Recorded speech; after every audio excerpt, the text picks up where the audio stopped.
What's up, you guys? It's Leo here. Welcome to another episode of PR Realty. Today we're going to talk about interest rates. So as you guys know, interest rates are going down. So the million-dollar question is, should you refinance your house now or wait? Let's get into it.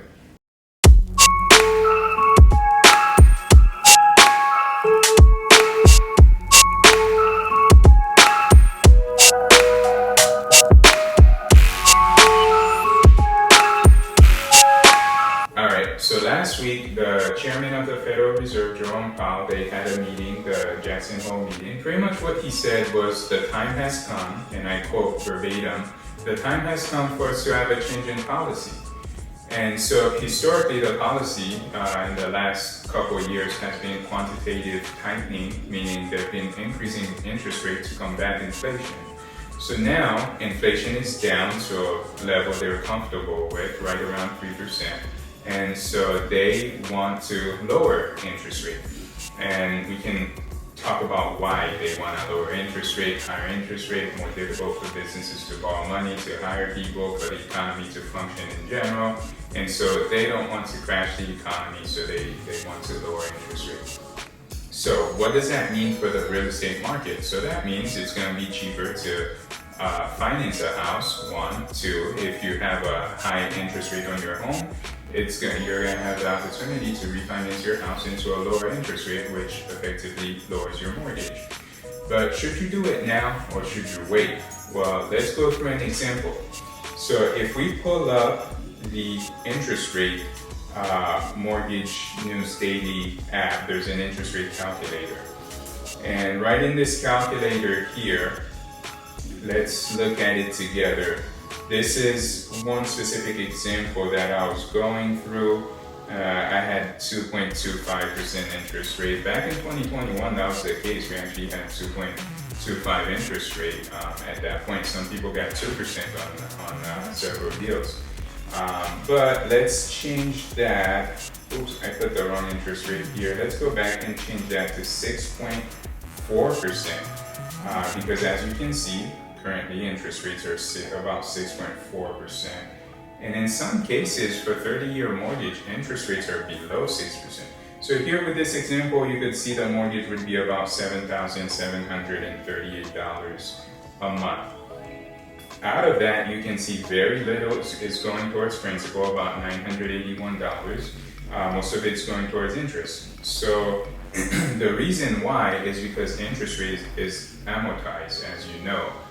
Which means it's a fancy word for saying that you pay the bank all of your money in front, and then towards the back end you pay the principal on your house, pretty much.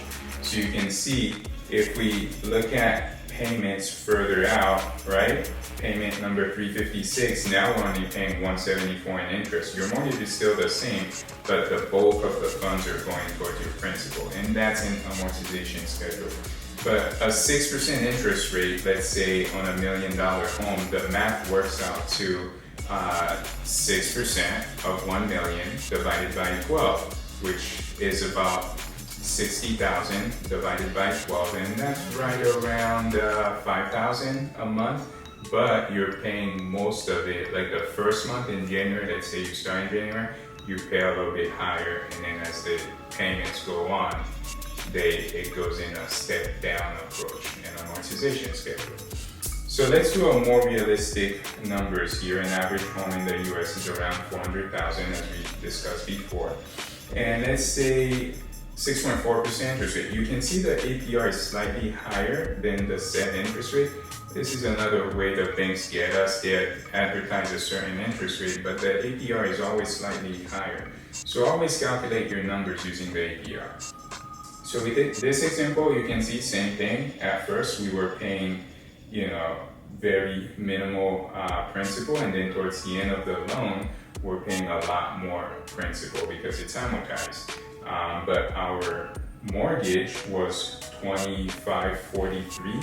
But if we change the interest rate 1%, you could see it makes a big difference.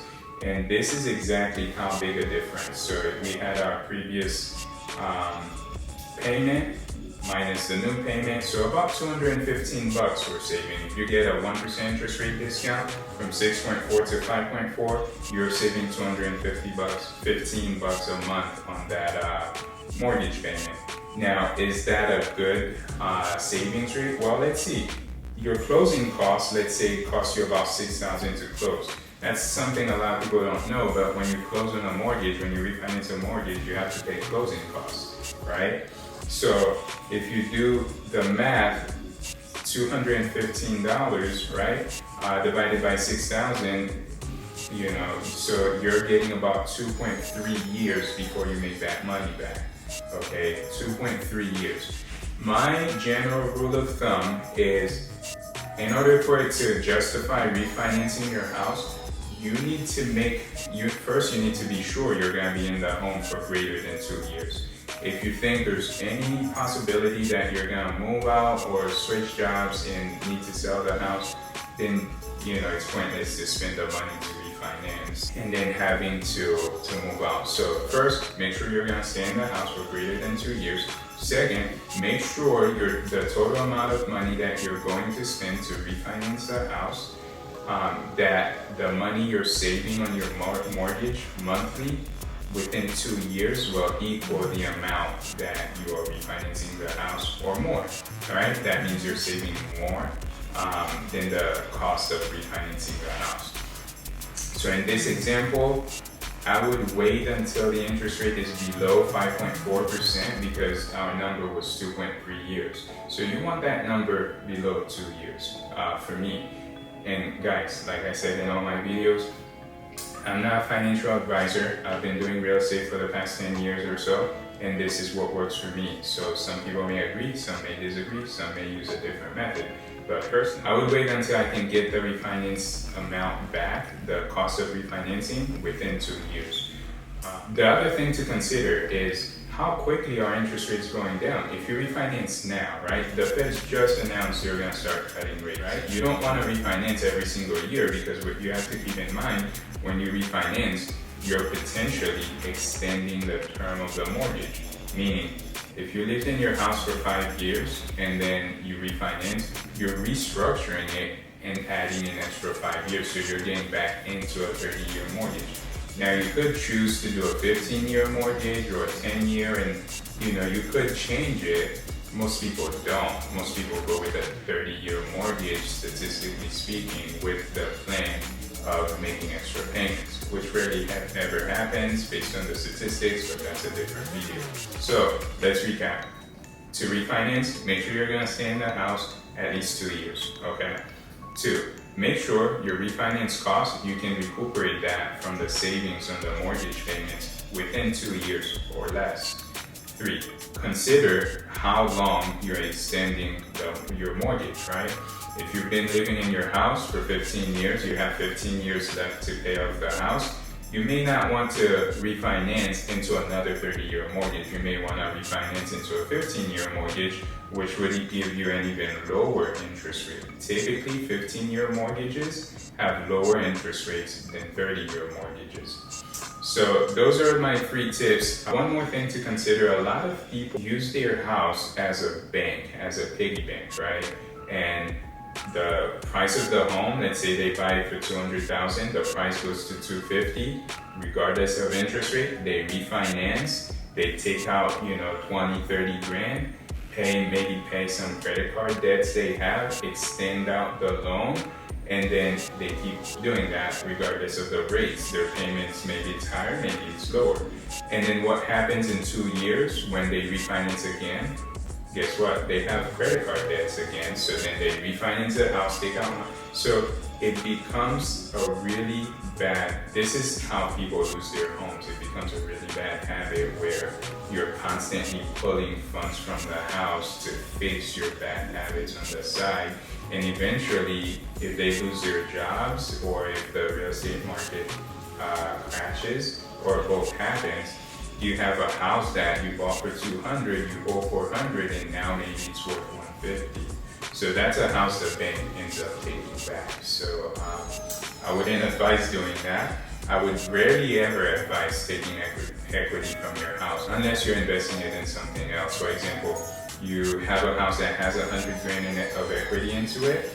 You want to pull that equity. You see another house, they're selling for 100,000, but it's worth 200,000. So you can pull that equity from your house, refinance it, and get a quick double.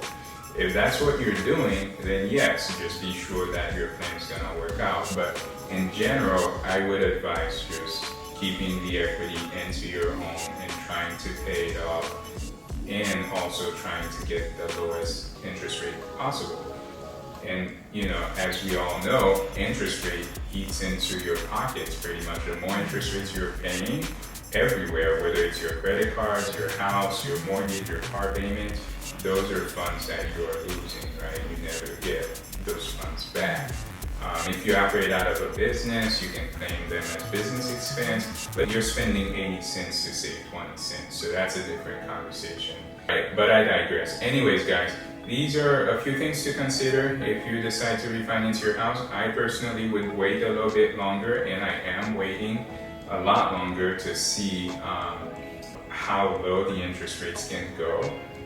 Once you could follow the Federal Reserve to see what their plans are. Once there's a signal that let's say a year from now that they stop lowering, they're either holding steady or may increase in the future, then I would refinance and trying to kind of time the lowest interest rates I can get.